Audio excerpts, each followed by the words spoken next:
Hello!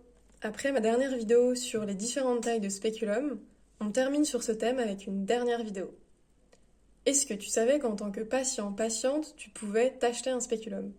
Alors déjà, pourquoi faire? Ça peut être pour te familiariser avec l'outil, pour te rassurer sur la taille et son fonctionnement aussi, voire même pour te l'introduire toi-même et ainsi te réapproprier ton corps et ton sexe. Tu peux aussi apprendre à insérer un spéculum et à observer ton col de l'utérus dans des ateliers de self-help en petits groupes, donc tu peux te renseigner autour de chez toi. Et tu peux aussi demander à ton ou ta pro de santé, en consultation, d'insérer toi-même le spéculum. C'est tout à fait possible. Donc si ça te rassure pour essayer une première fois de le faire en sa présence, ou alors si c'est plus confortable pour toi de le faire systématiquement à chaque séance. Si tout ça t'intéresse, maintenant, où trouver un spéculum? Alors, déjà, ça peut être en pharmacie. J'ai fait l'expérience pour toi d'aller en demander.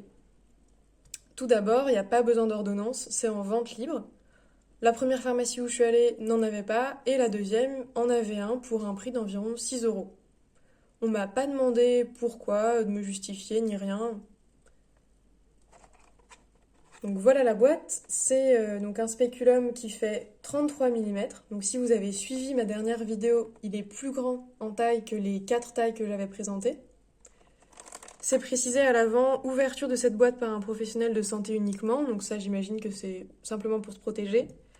Et c'est précisé aussi stérile, ce qui veut dire que c'est à usage unique, et donc ça peut servir qu'une seule fois.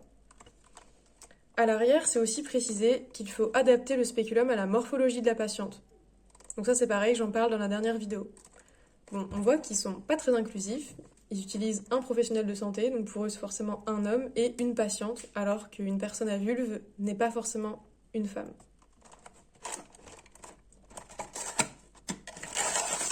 Je vous montre à quoi il ressemble. Donc il est en plastique, avec une petite vis blanche qui sert à régler l'ouverture du spéculum avec la vis. Voilà. Sinon, vous pouvez aussi en trouver sur internet, à commander.